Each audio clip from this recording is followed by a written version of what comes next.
ఓం నమో వెంకటేశాయ. యుగాంతకాలకోపన మృగాంతకాయ భీషణ గోవింద గోవింద. తీవ్రం కోపం నటసి బహుధా భ్రూచలైః పింగనేత్ర శ్వాసైర్నాదైరజభవనగైరండభేదాదివోత్థైః నూనం త్వాం మాం యదుత బహుధా చాంతరా వ్యర్థమేవాన్యత్వం యా వై కలయతి చ తాం భిషయిత్వాపనేతుం అని అఖిలాండకోటి బ్రహ్మాండ నాయకుడు దేవదేవుడు అయినటువంటి శ్రీ వెంకటేశ్వర స్వామి వారిని నరసింహస్వరూపంలో భక్తిగా భావించుకుంటూ శ్రీశుకుల వారు ఉపదేశం చేసిన శ్రీమద్ భాగవతం యొక్క అధ్యయన కార్యక్రమాన్ని మనం ప్రారంభించుకుందాము. యథాప్రకారం ప్రార్థనా శ్లోకాలను చదువుకొని మంగళాచరణం చేసుకుందాం. శ్రీ గురు ప్రార్థనా. గురుర్బ్రహ్మా గురుర్విష్ణు గురుర్దేవో మహేశ్వరః గురుః సాక్షాత్ పరం బ్రహ్మ తస్మై శ్రీ గురవే నమః. వెంకటాద్రినివాసాయ సంకటాద్రివినాశినే శంకరాయ చ దేవాయ శ్రీనివాసాయ తే నమః. అథ సంకల్పః అస్మాకం ఉపాత్త సమస్త దురిత క్షయ ద్వారా బుద్ధిశుద్ధ్యర్థం విద్యాభివృద్ధ్యర్థం భక్తిజ్ఞానవైరాగ్యాది తదనుకూల సర్వసంపత్సమృద్ధ్యర్థం శ్రీపరమేశ్వర ప్రీత్యర్థం శ్రీమద్భాగవత పాఠం కరిష్యామహే. అస్య శ్రీమద్భాగవత స్తోత్ర మహామంత్రస్య నారద ఋషి బృహతి ఛందః శ్రీకృష్ణః పరమాత్మా దేవత బ్రహ్మబీజం భక్తిశక్తి జ్ఞానవైరాగ్యే కీలకం అస్మాకం శ్రీమద్భగవత్ప్రసాదసిద్ధ్యర్థే పాఠే వినియోగః. ధ్యానం నారాయణాఖ్య నరసింహరవాభిగుప్తం వ్యాసప్రసూతశుకదేశితభీతిలుప్తం ప్రహ్లాదనారదమిథో వచనైరసుప్తం దివ్యం వనం విశతభాగవతం ప్రసృప్తం. శ్రీ గురుభ్యో నమః. నరసింహస్వామి హిరణ్యకశిపుని సంహారం తరువాత హిరణ్యకశిపుడి సింహాసనంలో కూర్చున్నాడు. ఆయన్ని దగ్గరికి చేరి ఆయనతో ఒక మాట మాట్లాడడానికి ఎవ్వరికీ ధైర్యం చాలట్లేదు. అందరూ దూరంగా బిక్కుబిక్కుమంటూ ఉన్నారు. ఈ లోపల దేవతా స్త్రీలు ధైర్యం చేసి పుష్పవృష్టిని కురిపించారు. వాళ్ళు పుష్పవృష్టిని కురిపించడంతో ఆ పుష్పవృష్టి స్వామి మీద పడిన తరువాత అందరికీ తలా కాస్త ధైర్యం వచ్చింది. తలా నాలుగు అడుగులు ముందుకేశారు. పెద్దవాళ్ళందరూ ముందుకు వేశారు అడుగులు. వాళ్ళ వెనకాల వాళ్ళకంటే చిన్నవాళ్ళు, వాళ్ళ వెనకాల వాళ్ళకంటే చిన్నవాళ్ళు, అలా అందరూ అడుగులు వేశారు. కానీ ఎవ్వరికీ స్వామితో మాట్లాడే ధైర్యం లేదు. చివరికి స్వామికి అత్యంత సన్నిహితులైనటువంటి పార్షదులు, పరిచారకులు, వాళ్ళు కూడా మాట్లాడడానికి ధైర్యం చేయటం లేదు. కేవలం తలల మీద చేతులు పెట్టుకుని అందరూ నమస్కార ముద్రతో స్వామిని అలా చూస్తూ ఉన్నారు. ఆ సమయంలో బ్రహ్మగారు ముందుగా ధైర్యం చేసి స్వామిని స్తుతి వాక్యాలను మొదలుపెట్టి స్వామిని స్తుతి చేయటం మొదలుపెట్టాడు. శ్రీ బ్రహ్మోవాచ నతోస్మి అనంతాయ దురంతశక్తయే విచిత్రవీర్యాయ పవిత్రకర్మణే విశ్వస్య సర్గస్థితి సంయమాన్ గుణైః స్వలీలయా సందధతే వ్యయాత్మనే అని స్తుతి చేశాడు. ముందన్నాడు, నతోస్మి, నువ్వు కొంచెం భయంకరాకారంతో ఉన్నావు, అందువల్ల నీ కోపం పోవటానికి ఓ దండం పెడుతున్నాను. నతోస్మి అనంతాయ, అనంతుడమైనటువంటి నీకు నమస్కారం చేసుకుంటున్నాను. అనంతుడమైనటువంటి నిన్ను ప్రసన్నం చేసుకోవటానికి, నీ యొక్క కోపాన్ని పోగొట్టుకోవడం కోసం నమస్కారం చేసుకుంటున్నాను. నతోస్మి అనంతాయ. నువ్వు అనంతుడు ఎలా అయ్యావు అంటే దురంత శక్తయే, అనంతమైనటువంటి శక్తులు నీకున్నాయి కాబట్టి నువ్వు అనంతుడు అయ్యావు. దురంత శక్తయే, అనంతమైన శక్తులను కలిగి ఆ శక్తులతో అనంతుడైనటువంటి నిన్ను ప్రసన్నం చేసుకోవటానికి నతోస్మి. నీ యొక్క అనంతమైన శక్తులు ఎలా కనిపిస్తున్నాయి, ఉన్నాయని ఎలా తెలుస్తున్నాయి? శక్తులు కళ్ళకి కనిపించవు కదా. అంటే విచిత్ర వీర్యాయ, నీ యొక్క ప్రభావాలు ఉన్నాయి కదా, నీ యొక్క విచిత్రమైనటువంటి ప్రభావాలు, ఇప్పుడు నీవు చూపించినటువంటి ఈ నారసింహ రూపం, ఇలాంటి ప్రభావాలు, వీటి వలన నీ యొక్క అనంతమైన శక్తులు కనిపిస్తూ ఉంటాయి. అనంతమైన శక్తులు ఊహలకు తోస్తూ ఉంటాయి. అటువంటి విచిత్రమైన ప్రభావాలతో నీకున్న అనంతమైన శక్తులను చూపించేటువంటి ఓ అనంత, నిన్ను ప్రసన్నం చేసుకోవటం కోసం నతోస్మి, నమస్కరించుకుంటున్నాను. పవిత్ర కర్మణే, నీ యొక్క ప్రభావాలు కేవలం ఈ రూపాల్లో వాటిల్లో మాత్రమే కాదు, నీ కర్మల ద్వారా కూడా కనిపిస్తాయి, నీ కర్మల ద్వారా కూడా తెలుస్తాయి. అలా పవిత్రమైనటువంటి క్రియల ద్వారా, లోకాలను పవిత్రం చేసేటువంటి క్రియల ద్వారా, అసలు ఎవరైనా స్మరించుకుంటే, ఎవరైనా స్మరణం చేస్తేనే ఆ స్మరణ మాత్రంతో వాళ్ళను కూడా పవిత్రం చేసేటువంటి కర్మలు ఉన్నాయి కదా, ఆ కర్మల ద్వారా నీ ప్రభావాలు తెలుస్తున్నాయి. అలాంటి ప్రభావాలతో అనంతమైన శక్తులను కలిగినటువంటి ఓ అనంత, నిన్ను ప్రసన్నం చేసుకోవటానికి నేను నమస్కరించుకుంటున్నాను అని అన్నాడు.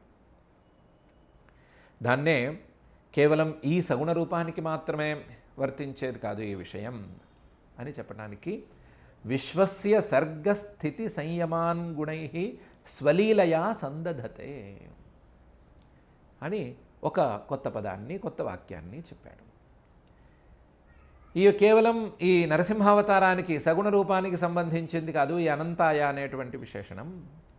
విశ్వస్య, ఈ విశ్వం తాలూకు సర్గ, సృష్టి, స్థితి, సంయమాన్, లయాలు, ఈ విశ్వం తాలూకు సృష్టి, స్థితి, లయాలు, ఈ మూడిటిని చేసేది నువ్వే కదా. అందులోనూ సంయమాన్ గుణై సందధతే, గుణై, విశ్వ సృష్టికి ఒక గుణం రజోగుణం, విశ్వస్థితికి మరొక గుణం సత్వగుణం, విశ్వలయానికి ఇంకొక గుణం తమోగుణం అని 3 గుణాలతో ఈ విశ్వ సృష్టి స్థితి సంహారాలను చేస్తున్నావు కదా. అందులోనూ స్వలీలయ, అనాయాసంగా లెక్క లేకుండా చేస్తున్నావు కదా. అలాంటి ఈ విశ్వ సృష్టి స్థితి లయకారకుడుమైనటువంటి, విశ్వ సృష్టి స్థితి లయకారకుడివిగా అనంతుడుగా ఉన్నటువంటి నీకు నేను నమస్కారం చేసుకుంటున్నాను. ఇది కేవలం సగుణానికి సంబంధించింది మాత్రమే కాదు, మొత్తం విశ్వ సృష్టి స్థితి లయాలకు సంబంధించినటువంటి పరబ్రహ్మ తాలూకు తటస్థ లక్షణానికి సంబంధించిన వ్యవహారం అని అంటున్నాడు. ఇంత చేస్తున్నా సరే అవ్యయాత్మనే, నీ యొక్క స్వస్వరూపం నిర్గుణ స్వభావం ఉంది కదా, ఆ నిర్గుణ స్వభావం ఈషత్తు కొంచెం కూడా కదలదు కదా, కొంచెం కూడా నీ యొక్క స్వస్వరూపం నుంచి నువ్వు జారిపోవు కదా. నీ స్వరూపం నుంచి జారిపోకుండానే ఈ విశ్వసృష్టి స్థితిలయాలను చేస్తున్నావు కదా. అలాంటి ఈ జగదుత్పత్తి స్థితిలయ కారణత్వానికి కావలసిన సగుణ రూపాన్ని కూడా ధరిస్తున్నావు కదా. ఇప్పటికిప్పుడు విచిత్ర ప్రభావంతో ఈ సగుణ రూపాన్ని కూడా ధరించావు కదా. నీ స్వరూపాన్ని పాడు చేసుకోకుండా, స్వరూపం తారుమారు అవ్వకుండానే ఇలాంటి లీలలను చూపిస్తున్నటువంటి నీకు నమస్కరిస్తున్నాను, నిన్ను ప్రసన్నం చేసుకోవటానికి నమస్కరిస్తున్నాను అని బ్రహ్మగారు అన్నాడు. నతోస్మ్యనంతాయ దురంతశక్తయే విచిత్ర వీర్యాయ పవిత్ర కర్మణే విశ్వస్య సర్గస్థితి సంయమాన్ గుణై స్వలీలయా సందధతే అవ్యయాత్మనే అనే ఈ శ్లోకంలో బ్రహ్మగారు అన్న తర్వాత, బ్రహ్మగారు ఇలా స్తుతి చేసిన తర్వాత, ఒక శ్లోకంతో స్తుతి చేసి ఊరుకున్న తర్వాత, శ్రీరుద్ర ఉవాచ, పరమేశ్వరుడు మాట్లాడాడు.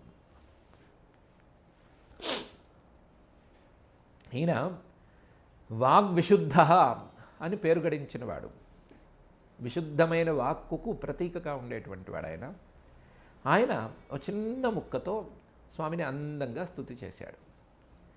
ఏమని? కోపకాలో యుగాంతస్తే హతోయమసురోల్పక తత్సుతం పాహ్యుపసృతం భక్తం తే భక్తవత్సల అని అందంగా మాట్లాడాడు. ఓ నరసింహ, చాలా కోపాన్ని చూపిస్తున్నావు మొహంలోను, చాలా కోపంగా ఉన్నావు, కానీ కోపకాల తే యుగాంత, ఇంత కోపం రావాలి అంటే, నీకు అసలు కోపమే రావాలి అంటే యుగాంతం రావాలి కదా. యుగాంతం రాకుండా నీకు ఇంత కోపం ఎందుకు వచ్చింది? కోపకాలో యుగాంతస్తే, అప్పుడు నీకు కోపం రావాలి, నీలో ఉండేటువంటి తమోగుణం ఒక్కసారి పైకి రావాలి, ఒకసారి అది ఉద్భవించాలి. ఉద్భవిస్తే మొత్తం ఈ సృష్టి మొత్తం నీ కోపాగ్నిలో దహించుకుపోవాలి. అది అప్పుడు జరగాలి. ఇప్పుడు ఎందుకు వచ్చింది నీ కోపం? పోనీ రాక్షస సంహారం కోసం అంటావా? హతోయం అసురోల్పక. ఈ రాక్షసుడు అల్పక, చాలా చిన్నవాడు. నువ్వు పెద్ద నెగడులాగా కనిపిస్తే నీ ముందు మిడతలాగా ఉన్నవాడు. వాడి కోసం ఇంత కోపం ప్రదర్శించక్కర్లేదు. పోనీ ఒకవేళ వాడిని సంహరించడం కోసం అంత కోపం నువ్వు ప్రదర్శించావనుకున్నామన్నా అయిపోయాడు కదా, హతోయం అయిపోయింది కదా, ఇంకెందుకు ఇంకా కోపం నీకు? హతోయం అసురోల్పక. చాలా చిన్న రాక్షసుడు, మిడతలాంటి రాక్షసుడు, వాణ్ణి సంహరించడానికి ఇంత కోపం అక్కర్లేదు. పోనీ అనుకున్నాం, అయిపోయింది, ఆ పని కూడా అయిపోయింది. హతోయం అసురోల్పక. తత్సుతం బాహ్యుపసృతం. ఇప్పుడు కోపానికి సమయం కాదు. ఆ రాక్షసుడి హిరణ్యకశిపు పిల్లవాడు నిన్ను బెరుగ్గా చూస్తున్నాడు. తత్సుతం పాహి. ప్రహ్లాదుడిని ఇప్పుడు రక్షించు. ఉపసృతం. ఈ ప్రహ్లాదుడు ఎవరూ కనిపెట్టలేదు, మిగతా వాళ్ళందరూ దూరంగా ఉన్నారు. ఈ ప్రహ్లాదుడు మాత్రం నీకు దగ్గరగా ఉన్నాడు. బెరుగ్గా చూస్తున్నాడు కానీ భయపడట్లేదు. అలా ఉన్నాడు, అలా 2 చేతులు జోడించుకుని ఉన్నాడు. తత్సుతం పాహి ఉపసృతం. దేవతలు మొదలైన వాళ్లే బెరుగ్గా దూరంగా ఉన్నారు, భయపడుతున్నారు. ఈ పిల్లవాడు మాత్రం ఏమాత్రం భయపడకుండా బెదురుగా చూస్తూ అక్కడే ఉన్నాడు. తత్సుతం పాహ్యుపసృతం. భక్తం. నీకు భక్తుడు, భక్తవత్సల. నువ్వేమో భక్తవత్సలుడివి. భక్తుల్ని పిల్లల్లాగా చూసేటువంటి వాడివి, భక్తుల మీద వాత్సల్యాన్ని ప్రకటించేటువంటి వాడివి. కాబట్టి వాడి మీద ప్రేమతో ఇప్పుడు ప్రేమను చూపించు. ప్రేమను చూపించేటువంటి కాలం ఇది, కోపాన్ని ప్రదర్శించవలసినటువంటి కాలం కాదు. కాబట్టి నీ కోపాన్ని తగ్గించుకో అని అందంగా అన్నాడు. కోపకాలో యుగాంతస్తే హతోయమసురోల్పక. తత్సుతం పాహ్యుపసృతం భక్తంతే భక్తవత్సల అనే ఈ శ్లోకంలో అన్నదేమో పరమేశ్వరుడు. ఆయనకి వాగ్విశుద్ధ అని పేరు ఉండటం మాత్రమే కాదు, ఆయన ఎన్నో శాస్త్రాలకి తన యొక్క ఢంకా శబ్దనాదంతో, డమరు శబ్దనాదంతో నాంది పలికినవాడు. శబ్దాలన్నిటికీ, విశుద్ధ శబ్దాలన్నిటికీ మూల పురుషుడు ఆయన ఎప్పుడో తాండవం అంటే సంధ్యా సమయంలో చేసేటువంటి ఆనంద తాండవం చేసి 14 సార్లు తన చేతిలో ఉండేటువంటి డమరు ఇటు అటు ఊపితే ఆ శబ్దాలు సనకాది మహర్షులకి ఎంతోమందికి ఎన్నో రకాలుగా వినిపించినాయి. వాళ్ళు ఆ శబ్దాలను మూలంగా పెట్టుకుని ఎన్నో శాస్త్రాలను రచించారు అని ప్రసిద్ధి ఉంది. నృత్తావసానే నటరాజరాజ ననాద ఢక్కాం నవ పంచవారం ఉద్ధర్తుకామ సనకాది సిద్ధాన్ ఏతద్విమర్శే శివసూత్రజాలం అని ఒక ప్రసిద్ధమైనటువంటి శ్లోకం. ఈ శ్లోకంలో ఆయన తాండవం చేసిన తర్వాత, ఆనంద తాండవం చేసిన తర్వాత, సమయం ముగిసిన తర్వాత 14 సార్లు డమరుని ఇలా ఊపాడు. ఊపితే ఎంతోమంది మహర్షులకి ఆ శబ్దం వినిపించింది.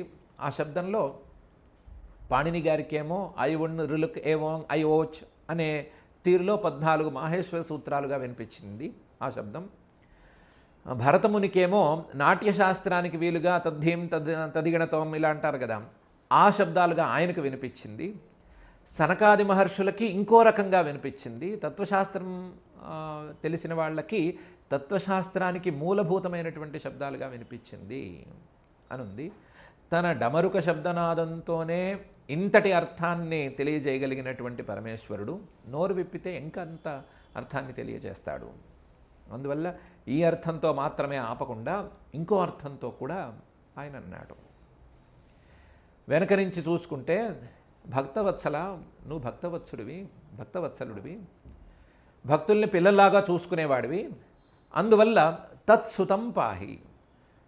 ముందుగా ఈ పిల్లవాడిని గనక ముట్టుకుంటే, ప్రహ్లాదుడు అనేటువంటి పిల్లవాడిని ముట్టుకుంటే మాత్రం నేను ఊరుకోను అని దేవతలకు ఎప్పుడూ చెప్పావు. ఎన్ని పాపాలు చేసినా వాడి పాపం కరుగుతూ ఉంటుంది, పోతూ ఉంటుంది, నేను ఆగుతాను అన్నావు. కానీ ఆ పిల్లవాడు జోలికి వస్తే మాత్రం ఊరుకోను, నా భక్తుడు జోలికి వస్తే మాత్రం నేను ఊరుకోను, అప్పుడు మాత్రం వాడికి మూడిందే అని చెప్పావు. భక్తుల్ని పాలించటంలో, భక్తుల్ని రక్షించటంలో ముందుంటాను అని ఆ రోజే చెప్పావు. దానికి తగ్గట్లుగా అల్పక, చాలా చిన్న పిల్లవాడు, ఓ చిన్న దోమ లాంటివాడు, చిన్న మిడత లాంటివాడు, వాణ్ణి సంహరించటానికి యుగాంతకాలంలో తెచ్చిపెట్టుకోవలసినటువంటి కోపాన్ని మొహంలో తెచ్చిపెట్టుకుని ఆ కోపంతో ఒక దూకి ఆ రాక్షసుని మొత్తం చీల్చి చెండాడి మిగతా ఆయుధాలతో మిగతా రాక్షసులందరినీ పారద్రోలేవు. నీ భక్తుణ్ణి సంరక్షించుకోవలసి వస్తే యుగాంతకాలంలో తెచ్చిపెట్టుకున్నటువంటి కోపాన్ని కూడా తెచ్చిపెట్టుకుని చూపించేటువంటి వాడివి నువ్వు. అలాంటి మహానుభావుడివి, నీ గురించి నాకు తెలుసు. కోపకాలో యుగాంతస్తే, ఆ యుగాంతకాలంలో వచ్చిన కోపాన్ని కూడా ప్రదర్శించడం పూర్తయింది. హతోయం అసురోల్పక, పిచ్చుక మీద బ్రహ్మాస్త్రంలాగా ఈ హిరణ్యకశిపువు మీద అంత కోపాన్ని ప్రదర్శించటం అది కూడా పూర్తయిపోయింది. వాడు హతః, వాడి పని అయిపోయింది. ఇప్పుడు జరగవలసిన పని మాత్రం చూడు. ఉపసృతం, దగ్గరగా చేరి ఉన్నాడు, చిన్నపిల్లవాడు కదా. తత్సుతం పాహ్యుపసృతం. ఇప్పుడు పైన ఏ రకంగా ఇతన్ని కాపాడాలి, పైన ఏ రకంగా ఇతనిలో ఈ తత్వజ్ఞానాన్ని నిలబెట్టాలి, పైన ఏ రకంగా ఇతనిలో ఈ తత్వనిష్ఠ అనేది కుదిరేటట్లుగా చూడాలి అనే సంగతి ఆలోచించు. పిల్లవాడు గత జన్మలో నామోచ్చారణ వలన ఆ గొప్పదనాన్ని పొందాడేమో కానీ ఇతనిలో ఇంకా ఈ తత్వనిష్ఠ అనేది నిలబడవలసి ఉంది. దాని సంగతి ఆలోచించు. తత్సుతం పాహి ఉపసృతం. నీకు దగ్గరగా వచ్చాడు, పూర్తిగా నీలో కలిసిపోలేదు, నీలో ఏకమైపోలేదు, నీకు దగ్గరగా మాత్రమే ఉన్నాడు. తత్సుతం పాహి ఉపసృతం. భక్తం, నీ మీద భక్తి మాత్రం ఉంది. భక్తి అనేటువంటి ప్రధానమైన యోగ్యత ఇతనికి ఉంది. నువ్వేమో భక్తవత్సలుడివి కాబట్టి నువ్వు ఇతని సంగతి చూడు, ఇతనిలో తత్వనిష్ట నిలిచేటట్లు చూడు అని చెప్పాడు. దీని తాత్పర్యం అర్థం అవ్వాలంటే మొత్తం ఈ స్కంధం మొత్తం అవ్వాలి, అప్పుడు సరిగ్గా అర్థమవుతుంది. అలా చెప్పాడు. కోపకాలో యుగాంతస్థే హతోయమసురోల్పక తత్సుతం పాహ్యుపసృతం భక్తంతే భక్తవత్సల అనేటువంటి ఈ శ్లోకంలో ఇలా చెప్పి పరమేశ్వరుడు ఆగాడు. ఆగిన తర్వాత శ్రీ ఇంద్ర ఉవాచ, ఇంద్రుడు లేచాడు ధైర్యంగా. లేచి ప్రత్యానీతా పరమభవతా త్రాయతానస్వభావా దైత్యాక్రాంతం హృదయకమలం త్వద్గృహం ప్రత్యబోధి కాలగ్రస్తం కియదిదమహో నాథ శుశ్రూషతాంతే ముక్తిస్తేషాం నహి బహుమత నారసింహాపరైః కిం అని అన్నాడు. పరమా, ఓ పరమేశ్వర, అందరికంటే గొప్పవాడైనటువంటి ఓ పరమాత్మ, భవత ప్రత్యానీతా స్వభాగా, నువ్వు మా రక్షణ కోసం దిగొచ్చావు. త్రాయత, మా రక్షణ కోసం దిగొచ్చిన వాడివి. ప్రత్యానీతా నః స్వభాగా, ఈ హిరణ్యకశిపువుని అంతం చేయటంతో మాకు దక్కవలసినటువంటి యజ్ఞభాగాలను తిరిగి మాకు దక్కేటట్లు చేశావు, తిరిగి మాకు అందించావు. ఎందుకంటే ఈ దుర్మార్గుడు తన బలంతో మాకు దక్కవలసిన యజ్ఞభాగాలన్నిటినీ నాకేసి, ఆ బలం కూడా యజ్ఞభాగాల ద్వారా దక్కవలసిన బలాన్ని కూడా వాడే తింటూ వాడే అనుభవిస్తూ నానా హంగామా చేశాడు. ఈరోజు నువ్వు వీడిని హతం చేశావు కాబట్టి యజ్ఞభాగాలు ఏ ఏ దేవతలకి దక్కాలో ఆ దేవతలకి దక్కుతాయి, అందరికీ వాళ్ళ వాళ్ళ భాగాలు అందినాయి. కాబట్టి ప్రత్యానీతా పరమభవత త్రాయత నస్వభాగా. ఇది ప్రాథమికంగా చెప్పుకోవలసిన అంశం. దీనికంటే గొప్పదైన అంశం ఏంటి అంటే దైత్యాక్రాంతం హృదయకమలం త్వద్గృహం ప్రత్యబోధి. మా హృదయం తామర పువ్వులాగా ఉండేటువంటి మా హృదయం, ఆ హృదయం వాస్తవానికి త్వద్గృహం, నీకు స్థానం, పరమాత్మ యొక్క స్థానం. హృదయ కమలంలో పరమాత్మ అనేవాడు నిలబడి ఉంటాడు అని చెప్తారు. కాబట్టి హృదయ కమలం అనేది నీ యొక్క స్థానం. ఈ స్థానం నుంచి నిన్ను కూడా పక్కకి తోసినట్లుగా తోసేసి దైత్యాక్రాంతం, ఆ దైత్యుడు చేరి మా హృదయాల నిండా వాడే అయిపోయాడు, మా హృదయాల నిండా వాడి తాలూకు భయమే నిండిపోయి ఉంది. దైత్యాక్రాంతం హృదయ కమలం త్వద్గృహం. వాడు భయంతో మా హృదయం నిండా నిండిపోయి ఉన్నాడు కాబట్టి మా హృదయ కమలాలన్నీ కూడా ముడుచుకుపోయినట్లయిపోయినాయి. ఆ హృదయ కమలాలు వికసించడం లేదు. ఈరోజు దైత్యుడు లేడు, ఆ హిరణ్యకశిపువు లేడు, కాబట్టి మాకు ఆ భయం లేదు. భయం లేదు కాబట్టి మళ్ళీ నీ గృహం, నీ స్థానమైనటువంటి హృదయ కమలం, మా యొక్క హృదయం అనేటువంటి తామర పువ్వు ప్రత్యబోధి మళ్ళీ తిరిగి వికసించింది. దైత్యుడి భయం పోయి, భయం లాంటి బాధలు పోయి మా హృదయంలో మళ్ళీ నిన్ను ధ్యానించుకోవటానికి అవకాశం అనేది దక్కింది. దైత్యాక్రాంతం హృదయకమలం త్వద్గృహం ప్రత్యబోధి. అందరూ అనుకుంటున్నారు ఈ వ్యవహారం మొత్తానికి లాభం అనేది ఇంద్రుడికే, నాకే అని అనుకుంటున్నారు. నాకేం లాభం వస్తుంది?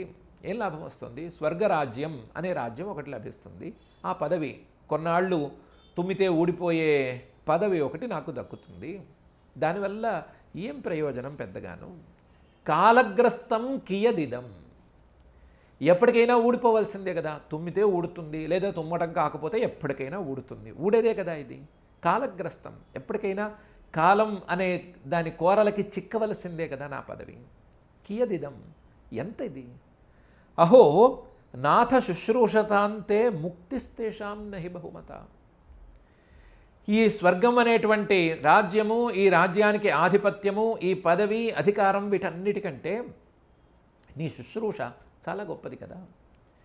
నీ శుశ్రూష ఎంత గొప్పది అంటే, నాథ, ఓ అందరికీ నాథుడమైనటువంటి ఓ పరమేశ్వర, శుశ్రూషత అంతే, నీ శుశ్రూష అనేది అలవాటైన వాళ్ళకి, నీ శుశ్రూష అనేది మనసులో ఉన్నవాళ్ళకి ముక్తిస్తేషాం నహి బహుమత.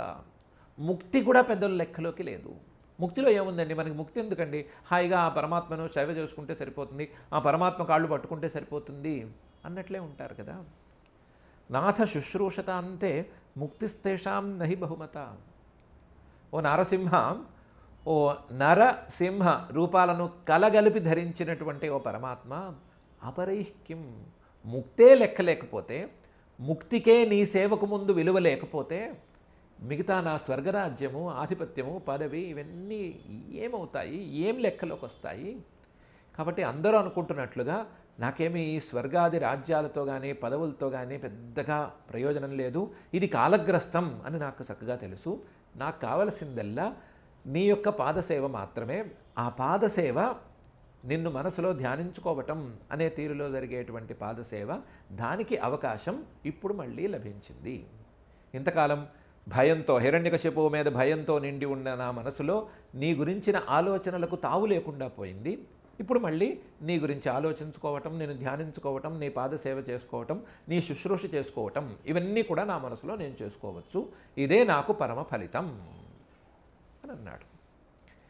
మహాయోగ్యుడు కాబట్టి ఇంద్రుడు, ప్రత్యానీతా పరమభవత త్రాయతా న స్వభాగా దైత్యాక్రాంతం హృదయకమలం త్వద్గృహం ప్రత్యబోధి కాలగ్రస్తం కియదిదమహో నాథ శుశ్రూషతాంతే ముక్తిస్తేషాం నహి బహుమత నారసింహాపరైక్యం అని అన్నాడు.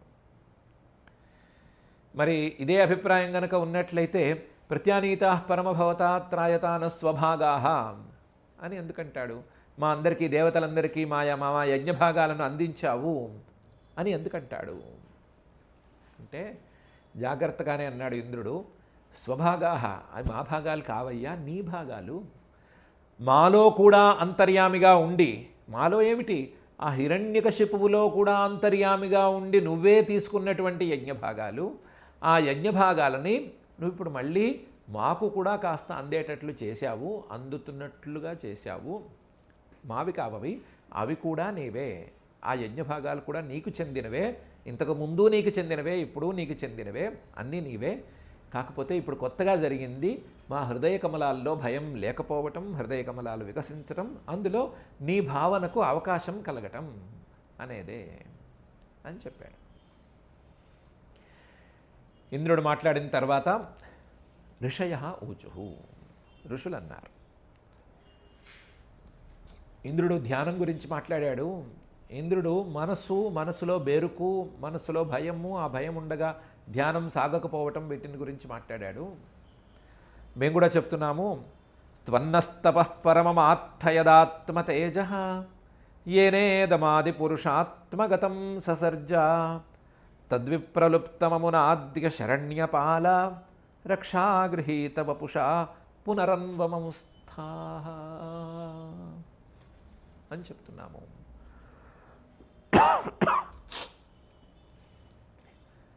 ఓ పరమేశ్వర, త్వం నువ్వు నహ మాకు తపః పరమం ఆత్థ, తపస్సే అన్నిటికంటే గొప్పది అని చెప్పావు. తప ఇది తపో నిత్య పౌరుషిష్టి అని వేదవచనం. తపస్సే అన్నిటికంటే గొప్పది, పరమం తపః, అన్నిటికంటే గొప్పది తపస్సే అని చెప్పాము. మేము ఆ తపస్సును పట్టుకుని వెళ్ళాడుతూ ఉన్నాం. పరమమాత్థ, అందులోనూ పరమం తపః ఆత్థ, తపస్సులలో కల్లా గొప్పదైనటువంటి ధ్యానరూపమైన తపస్సును గురించి చెప్పావు. ధ్యానమే అన్నిటికంటే గొప్ప తపస్సు అని చెప్పావు. పరమం తపః ఆత్థ. ఈ పరమం తపః ధ్యానరూపమైనటువంటి తపస్సు, లేదా నీ గురించి ఆలోచించటం అనే తీరులో జరిగేటువంటి తపస్సు అన్నిటికంటే గొప్పది అనే విషయాన్ని యదాత్మ తేజ, నీ యొక్క తేజస్సును తెలియజేసేదిగా, నీ యొక్క జ్ఞాన రూపాన్ని తెలియజేసేదిగా కూడా నువ్వు చెప్పావు. తపసా బ్రహ్మ విజిజ్ఞాసస్వ తపో బ్రహ్మేతి అనే వేదవాక్యాల్లోనూ అక్కడ ఇక్కడ చెప్పావు. మేము ఆ ధ్యానం కోసం ఏదో కింద మీద పడుతూ ఉన్నాము. త్వం నస్తపః పరమమాత్థ యదాత్మ తేజ. పైగా ఆదిపురుష, ఈ సృష్టి మొత్తానికి ఆదిగా ఉండేటువంటి పురుషుడా, ఈ సృష్టి మొత్తానికి కారణంగా ఉండి సృష్టి వచ్చిన తర్వాత అన్నిట్లోనూ నిండి ఉన్నటువంటి ఓ పురుష, ఆదిపురుష, ఏన తపస ఆత్మగతం ససర్జ. లయకాలంలో మొత్తం ఈ సృష్టిని మింగేశావు కదా, మింగేసి నీలో కలుపుకున్నటువంటి, చీకటిగా ఉన్న కాలంలో కలిసిపోయినట్లుగా ఉన్న ఈ సృష్టిని మొత్తాన్ని, చీకట్లో కలిసినటువంటి సృష్టి లాంటి ఈ సృష్టి మొత్తాన్ని ఏన ఆ తపస్సుతోనే కదా ససర్జ మళ్ళీ సృష్టి చేశావు. బ్రహ్మగారి రూపంలో నువ్వు వచ్చావు. వచ్చిన తర్వాత తపః తప తప తప అని ఆయన చెవుల్లో వినిపించేటట్లు చేశావు. ఆయన తపస్సు చేసిన తర్వాత ఆయనకి సృష్టి సామర్థ్యాన్ని అందించావు. అందించడం ద్వారా సృష్టికి మూలం తపస్సు అని తేల్చావు. ఏనేద మాది పురుష ఆత్మగతం ససర్జ. అలాంటి తపస్సు, నీకు కూడా సృష్టికి మూలంగా ఉండేటువంటి తపస్సు, తత్ విప్రలుప్తం, ఇప్పుడు కుంటుపడిపోయింది, ఇప్పుడు పూర్తిగా వెనకబడిపోయింది, ఇప్పుడు పూర్తిగా నెమ్మదించింది. తత్ విప్రలుప్తం. దానికి కారణం ఎవరు? అమున, ఇప్పుడు చచ్చిపడున్నాడు కదా, ఇది హిరణ్యకశిపువు కారణం. మమ్మల్ని తపస్సు చేసుకొనివ్వలేదు. ధ్యానాన్ని కూర్చుంటే వెనకాలొచ్చి చరిచేవాడు. మేము ధ్యానం చేసి బలపడిపోతామేమో అని ఎప్పుడూ భయపడుతూ ఉండేవాడు. దాంతో మా ధ్యాన రీతులకు మొత్తానికి ఇబ్బందిగా మారాడు. తద్విప్రలుప్తం అమున. అద్య నువ్వు ఇంతకాలం వేచి చూసి, శరణ్యపాల, నిన్ను శరణు వేడిన వాళ్ళని పాలించేటువంటి స్వభావం ఉన్నవు పరమాత్మ, రక్షాగృహీత వపుష, మమ్మల్ని రక్షించటం కోసం ఒక శరీరాన్నే, ఇంతవరకు ఎవరు ఊహించనటువంటి శరీరాన్నే గ్రహించి, శరీరాన్నే, కొత్త శరీరాన్నే నువ్వు ధరించి, అద్య ఈరోజు పునః అన్వమంస్థాః, ఆ తపస్సుని మళ్ళీ చేసుకోండర్రా అని మాకు అనుమతి ఇచ్చావు. మాకు ఈ హిరణ్యకశిపువు భయం లేకుండా చేశావు. మేము ఇప్పుడు ధ్యానంలో కూర్చుంటే హిరణ్యకశిపువు వచ్చి చరుస్తాడేమో అని భయం లేదు. కాబట్టి ఆ భయం లేకుండా మీరు ధైర్యంగా ధ్యానం చేసుకోండి. పరమం తపః, అన్నిటికంటే గొప్పది తపస్సు. ఆ తపస్సుల్లో కల్లా గొప్ప తపస్సు ధ్యానరూపమైన తపస్సు, దాన్ని మీరు చేసుకోండి అని మాకు మళ్ళీ నువ్వు ఆనతిచ్చావు. అటువంటి నీకు నమస్కారము అని చెప్పి, ఇంద్రుడు చెప్పినట్లుగానే మేము భయపడుతూ ధ్యానం చేసుకోలేకపోయాము. ఇప్పుడు భయం పోయి ధ్యానం చేసుకునేందుకు కావలసిన సరి అయిన సందర్భం వచ్చింది అని చెప్పి స్తుతి చేశారు. త్వన్నస్తపః పరమమాత్థ యదాత్మ తేజో ఏనేదమాది పురుషాత్మగతం ససర్జ తద్విప్రలుప్తమమునాద్య శరణ్యపాల రక్షాగృహీత వపుష పునరన్వమంస్థాః అనే ఈ శ్లోకంలో ఋషులు ఈ మాట అని వెళ్ళిన తర్వాత శ్రీపితరః ఊచుః, పితృదేవతలు వచ్చి అన్నారు.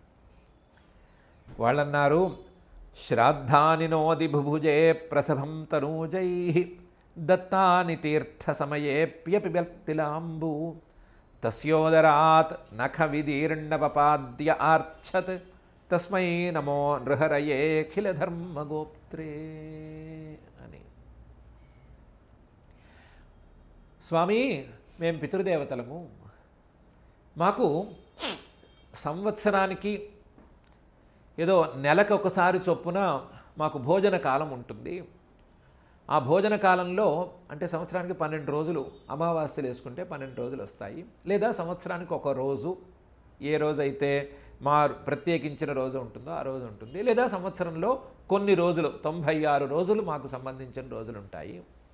ఆ రోజుల్లో ఎవరైనా శ్రద్ధగా, ఎవరైనా అంటే ఎవరు పడితే వాళ్ళు కూడా కాదు, మాకు సంబంధించిన వాళ్ళు, మేము ఇలా పైకి వచ్చేసిన తర్వాత మా పిల్లలు, వాళ్ళ పిల్లలు, వాళ్ళ పిల్లలు, అలా 2-3 తరాల వాళ్ళు మాకు ఎవరైనా సరే శ్రద్ధగా ఇస్తే, చాలా శ్రద్ధగా ఇస్తే మేము కష్టపడి ఆ ఆహారాన్ని స్వీకరించాలి.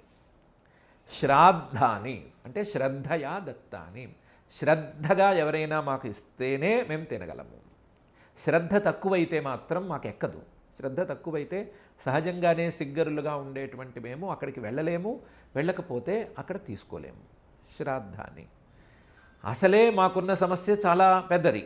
అంటే కొన్ని రోజులు మాత్రమే సంవత్సరంలోనూ, అందులోనూ శ్రద్ధగా ఇస్తే మాత్రమే మాకు ఆహారం దక్కుతుంది అనే పరిస్థితి ఉంటే, శ్రాద్ధాన్ని నహ అధిబుభుజే, సరిగ్గా మా నోట్లకి దగ్గరకు వచ్చేసరికి వీళ్ళు ఆక్కుని తినేసేవాడు హిరణ్యకశిపువు. అధిబుభుజే, మమ్మల్ని కాదని మమ్మల్ని తోసేసి వీడు తినేసేవాడు. ప్రసభం, వాడి బలం ముందు మేమేం ఆగుతాము, హిరణ్యకశిపువు బలం ముందు మేమేం ఆగుతాము, ఆగలేక వదులుకోవాల్సి వచ్చేది. తనూజైహి, మా పిల్లలు చాలా శ్రద్ధగా శ్రాద్ధాలు పెట్టి మాకేదో అవి ఇవి బ్రాహ్మణ భోజనము అలాగే పిండదానము అది చేస్తే అది మాకు దక్కకుండా వీడి తినేసేవాడు. శ్రాద్ధాని నోధి బుభుజే ప్రసభం తనూజై దత్తాని. ఇది కాక ఈ 96 రోజులు కాక ఎక్కడికైనా మా పిల్లలు తీర్థయాత్రలకు వెళితే, అంటే పవిత్రమైన నీళ్లు పారే చోటుకు వెళితే, పారక్కర్లేదు, కొన్ని నీళ్లు పవిత్రంగా ఒక చోట స్థిరంగా ఉన్న పర్వాలేదు, కురుక్షేత్రం లాంటి ప్రదేశాల్లో స్థిరంగా ఉండే చెరువుల్లో ఉండే నీళ్ళైనా పర్వాలేదు, పవిత్రమైన తీర్థాలకు వెళ్ళినప్పుడు వాళ్ళు స్నానం చేసి తీర్థ సమయే ఆ తీర్థాల్లో స్నానం చేసి, ఆ స్నానం చేసినటువంటి సమయంలో స్నానం చేసి శ్రద్ధగా తిలాంబు నువ్వులతో కలిసినటువంటి నీళ్లు మా పేరు చెప్పి ఇస్తే ఆ నీళ్లు తాగుతాం మేము. ఆ నువ్వులతో కలిసిన నీళ్లు మాకు ఇష్టము, లేదా మాకు దక్కే ఆహారము, వాటిని కూడా తాగుతాము. ఎక్కడికి వెళ్ళి తీర్థాలకు వెళ్ళి మళ్ళీ శ్రద్ధగానే స్నానం చేసి ఎవరిని ముట్టుకోకుండా తడి బట్టలతో, నీళ్లు కారుతున్నటువంటి బట్టలతో మాకు గనక ఈ నువ్వులతో కలిసిన నీళ్ళు ఇస్తే, విధి విధానంగా ఇస్తే, మా పేరు చెప్పి ఇస్తే దాన్ని మేము తాగాలి. కానీ ఈ హిరణ్యకశిపువు ఉన్నంతకాలం ప్రసభం అపిబత్ మొత్తం ఆ నీళ్ళని కూడా వీడే తాగేశాడు. మాకు ఆ నువ్వుల నీళ్ళని కూడా దక్కనివ్వలేదు. దత్తాని తీర్థ సమయే ప్యపిబత్ తిలాంబు. మా మీద దయతో నువ్వేం చేశావంటే, తస్యోదరాత్ నఖ విదీర్ణ వపాత్ య ఆర్ఛత్. వాడు ఇంతకాలం తాగిన నీళ్లు, ఇంతకాలం మా భాగాలన్నీ తినేశాడు కదా, అవన్నీ కడుపులోకి వెళ్ళి ఉన్నాయి. ఆ కడుపులోకి వెళ్ళినప్పుడు నాకు సంబంధించిన పితృదేవతల తాలూకు భాగాలను నువ్వు తీసుకుంటావా అనే కోపంతో అన్నట్లుగా వాడి కడుపు చీల్చేశావు. తస్య ఉదరాత్ నఖ విదీర్ణ వపాత్, వాడి కడుపు చీల్చావు. చీలిస్తే నీ గోళ్లతో వాడి కడుపు, ఆ కడుపు లోపల ఉండేటువంటి వప అంటే ఒక రకమైన చర్మ, ఆ 2 చర్మల్ని చీల్చేసరికి మా భాగాలు అక్కడే ఉన్నాయిగా, మేము తీసుకోవాల్సిన భాగాలు, హిరణ్యకశిపువు మింగిన భాగాలు అక్కడే ఉన్నాయి కదా, అవన్నీ ఓపెన్ చేసి పెట్టావు. పెట్టేసరికి మాకు అందరికీ ఆర్ఛత్, మీ భాగాలు మీరు తీసేసుకోండి, ఇంతకాలం వీడు దొంగతనంగా లేదా బలవంతంగా మీ భాగాలు తీసుకున్నాడు, ఇప్పుడు ఎవరికి చెందిన భాగాలు వాళ్ళు తీసేసుకోవచ్చు అన్నట్లుగా తెరిచిపెట్టావు. తస్యోదరాత్ నఖ విదీర్ణ వపాత్ యహ ఆర్ఛత్. అటువంటి తస్మై నమో నృహరయే, నృహరి రూపంలో, నరసింహ రూపంలో ఉండేటువంటి నీకు నమస్కారం. అఖిల ధర్మ గోప్త్రే, మొత్తం ధర్మాలన్నిటినీ సంరక్షించేవాడివి నువ్వు. పిల్లలు శ్రద్ధగా పితృదేవతలకు కావలసినటువంటి శ్రాద్ధ భాగాలని ఇవ్వాలని చెప్పేది నువ్వే. ఆ శ్రాద్ధ భాగాలు పితృదేవతలకు చేరేటట్లు చూసేది నువ్వే. పిల్లలు తీర్థయాత్రలు చేసినప్పుడు తప్పనిసరిగా స్నానం చేసి పితృదేవతలకి నీళ్ళు ఇవ్వాలి అని చెప్పేవాడివి నువ్వే. ఆ ఇచ్చిన నీళ్లు పితృదేవతలకు చేరేటట్లు చేసేవాడివి నువ్వే. మధ్యలో ఎవరైనా అడ్డం వస్తే వాళ్ళ తాట తీసేవాడివి నువ్వే. అలా అఖిల ధర్మ గోప్త్రే. ఒకవేళ ఇవ్వవలసిన వాడు ఇవ్వకపోయినా వాడి తాట ఎలా తీయాలో తెలిసిన వాడివి నువ్వు.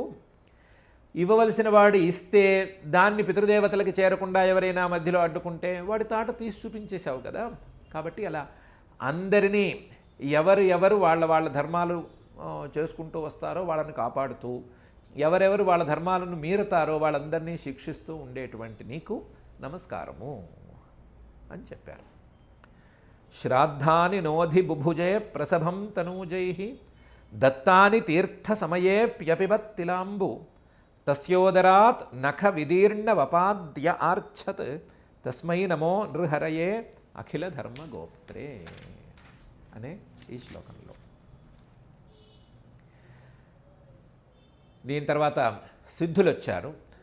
వాళ్ళు అన్నారు, యోనోగతిం యోగ సిద్ధా మసాధురహాద్ రహర్షీద్ యోగ తపోబలేన నానాదర్పం తన్నఖైర్విదదార తస్మై తుభ్యం ప్రణతాస్మో నృసింహ అని అన్నారు. ఇదో విచిత్రమైన వృత్తం ఇది.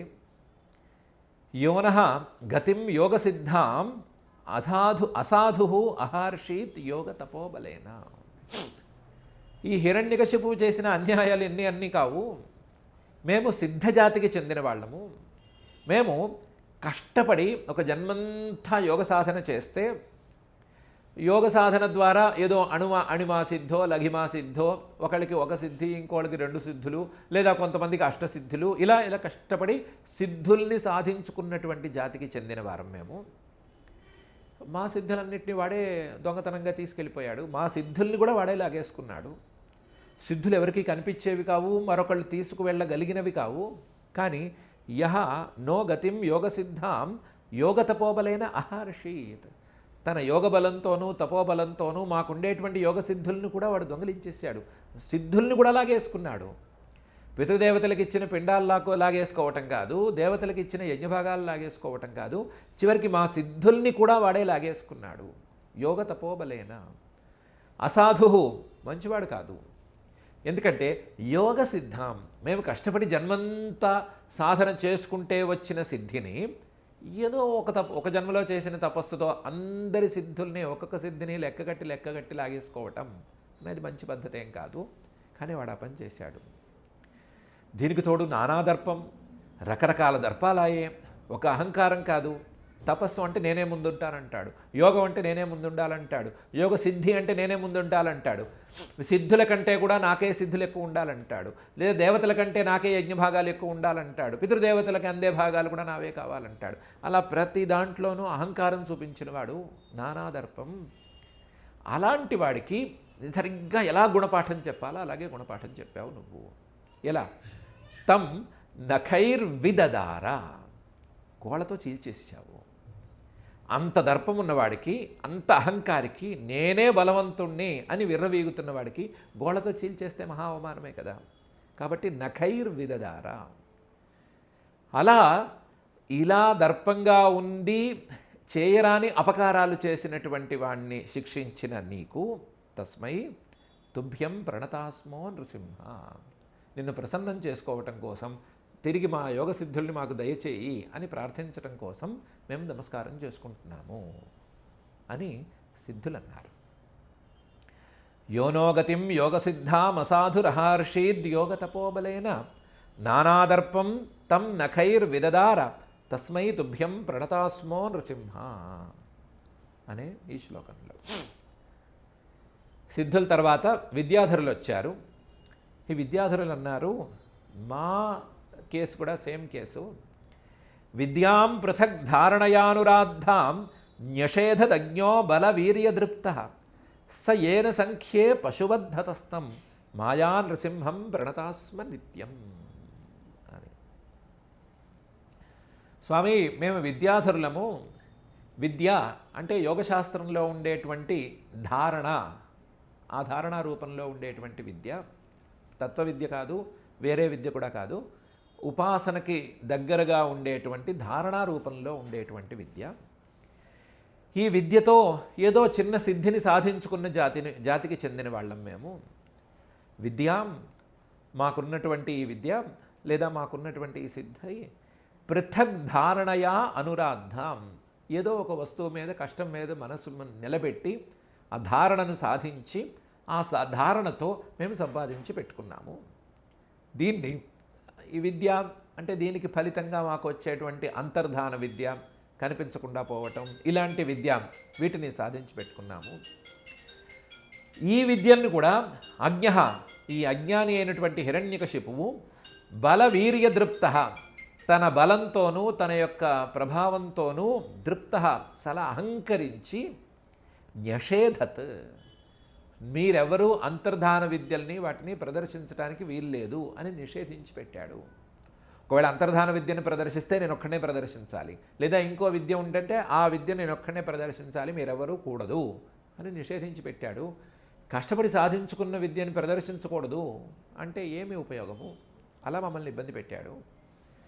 అలాంటి బలవీర్య దృప్తం, ఆ బలంతోనూ ప్రభావంతోనూ దర్పంగా ఉన్నటువంటి ఈ హిరణ్యకశిపువుని సయేన సంఖ్యే పశుబద్ధత, ఈరోజు వాడేదో కత్తి గదా లాంటివి ఏదో పట్టుకొని మీద పడితే పశువులా సంహరించేసావు కదా. ఓ చిన్న అడవిలో చిన్న పశువుని వేటాడిన సింహంలాగా ఉన్నావు కదా. సింహం వేటాడితే పశువు ఎంత తొందరగా ఓడిపోతుందో అంత తొందరగా ఓడిపోయేలా చేసావు కదా. సయేన సంఖ్యే పశుబద్ధత తం మాయా నృసింహం, తన మాయతో, నీ యొక్క మాయతోనే నృసింహం, నరసింహ రూపాన్ని ధరించినటువంటి నీకు, అటువంటి నీకు ప్రణతాస్మ నిత్యం, ఎప్పుడు మేము నమస్కారం చేసుకుంటూనే ఉంటాము. మా విద్యల్ని, మాకున్న విద్యాసిద్ధుల్ని తిరిగి అందించినటువంటి నీకు, మాయా నృసింహ రూపాన్ని ధరించిన నీకు మేము ఎప్పుడూ నమస్కరించుకుంటూనే ఉంటాము అని విద్యాధరులు అన్నారు. విద్యాం పృథక్ ధారణయానురాద్ధాం న్యషేధజ్ఞో బలవీర్యదృప్త స ఏన సంఖ్యే పశుబద్ధతస్థం మాయా నృసింహం ప్రణతాస్మ నిత్యం అనేటువంటి ఈ శ్లోకంలో. తర్వాత నాగులు వచ్చారు. వాళ్ళన్నారు, నాగా ఊచుహు ఏన పాపేన రత్నాని స్త్రీరత్నాని హృతానినః తద్వక్షః పాటనేనాసాం దత్తానంద నమోస్తుతే అని అన్నారు. స్వామి, ఈ పాపాత్ముడు హిరణ్యకశిపువు, ఏన పాపేన, ఈ పాపాత్మకుడు హిరణ్యకశిపువు రత్నాన్ని, మా పడగల మీద ఉండవలసిన రత్నాలని వాటిని దొంగిలించాడు, వాటిని బలాత్కారంగా తీసేసుకున్నాడు. స్త్రీరత్నాన్ని హృతానినః, మా స్త్రీరత్నాలు, నాగా జాతికి సంబంధించిన స్త్రీలు చాలా అందంగా ఉంటారని పేరుంది. అలా అందంగా ఉండేటువంటి మా స్త్రీలను కూడా వీడు ఎత్తుకుపోయాడు. స్త్రీరత్నాన్ని హృతానినః, మా పడగల మీద ఉండే రత్నాలను ఎత్తుకుపోయాడు, అలాగే మా స్త్రీరత్నాలను కూడా ఎత్తుకుపోయాడు. తద్వక్ష పాటనేన, ఈరోజు వాడి యొక్క వక్షస్థలాన్ని ఇలా చించేయటం ద్వారా ఆసాం, మా స్త్రీరత్నాలకి దత్తానంద, ఆనందాన్ని ఇచ్చావు. వాడు ఎత్తుకుపోతే వాళ్ళందరూ బాధపడుతున్నారు కదా, వాడి హృదయాన్ని చీల్చడంతో వాళ్ళందరికీ, మా స్త్రీలందరికీ కూడా నువ్వు ఆనందాన్ని పంచావు. అటువంటి ఆనందాన్ని పంచిన దత్తానంద నమోస్తుతే, నీకు నమస్కారము అని నాగులు అన్నారు. ఏన పాపేన రత్నాని స్త్రీరత్నాని హృతానినః తద్వక్ష పాటనేనాసాం దత్తానంద నమోస్తుతే అనేటువంటి ఈ శ్లోకంలో. ఇంకా కూడా చాలామంది అన్నారు, అవన్నీ మనం చూద్దాము. ఎవరి సమస్యలు వాళ్ళవి, ఆ సమస్యలు తీరిన వేళ, ఆ తీరిన వేళ ఆయన్ని ఎవరికి వాళ్ళు వాళ్ళ మాటలతో, వాళ్ళకు చేతనైన మాటలతో వాళ్ళు స్తుతి చేసుకుంటున్నారు. ఇది విషయం. అందరిది గనక ఒకసారి లెక్క చూసుకుంటే అందరికీ మంచి చేసేవాడు ఆయన అనే విషయం చెప్తున్నారు. అఖిల ధర్మగోప్త్రే, ధర్మాలన్నిటినీ కాపాడేవాడు ఆయనే అని చెప్తున్నారు. ఇవన్నీ విషయాలు ఉన్నాయి. కానీ అందరికంటే కూడా ఇంద్రుడు అన్న మాటలో చాలా విశేషం ఉంది. ఏంటంటే పరమాత్మ రావటం, లేదా ఆయన ఏదో ఒక అవతారం తీసుకోవటం, లేదా సంరక్షించటం, ఇవన్నీ చాలా చిన్న చిన్న విషయాలు. ఇవన్నీ పెద్దగా లెక్క చేయవలసిన విషయాలు కావు. వీటన్నిటికంటే పరమాత్మ భావన మన మనసులోకి రావటం, ఆ పరమాత్మ భావన మనసులో నిలబడటం అనేది పెద్ద విషయం.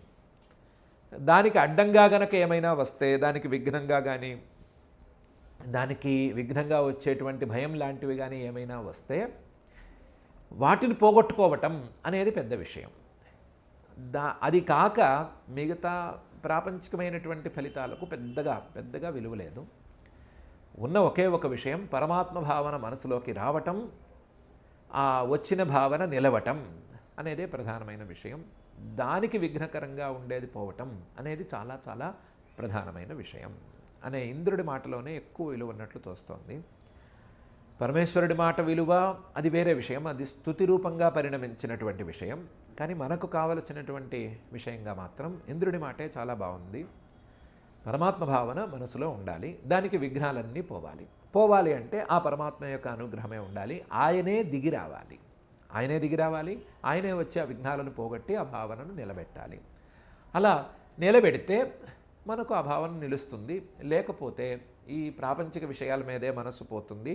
అక్కర్లేని కాలగ్రస్తాలుగా ఉండేటువంటి వీటితోనే మొత్తం సమయయాపన, కాలక్షేపం అనేది జరిగిపోతుంది అనే ఇంద్రుడి మాటలోనే చాలా విలువ ఉన్నట్లు తోస్తోంది. ఈ విలువైన మాటను మనసులోకి ఎక్కించుకుందాము. దాంతోపాటు పితృదేవతలు చెప్పిన విషయం ఒకటి మనం జాగ్రత్తగా గమనించుకుందాం. అఖిల ధర్మ గోప్త్రే, ఎవరు ధర్మం తప్పినా పితృదేవతల పట్ల కావచ్చు, దేవతల పట్ల కావచ్చు, ఎవరైనా సరే చేయవలసిన వాళ్ళు ధర్మం తప్పితే తాట తీయటానికి ఆయన సిద్ధంగా ఉన్నాడు అనేటువంటి విషయాన్ని కూడా పట్టించుకుని ధర్మ మార్గంలో ఉంటూ మనసులో పరమాత్మ భావన రావటానికి కావలసినటువంటి ప్రయత్నాన్ని చేసుకుందాము. దానికి కావలసిన విఘ్నాలన్నీ తొలగించవలసిందిగా ఆ అఖిలాండకోటి బ్రహ్మాండ నాయకుడు దేవదేవుడు నరసింహ స్వరూపంలో ఉండేటువంటి వెంకటేశ్వర స్వామి వారు అనుగ్రహించాలి అని ఆయన్ని ప్రార్థించుకుందాము. ఆ ప్రార్థనతో ఈరోజుకి పారాయణ కార్యక్రమాన్ని ప్రారంభించుకుందాం.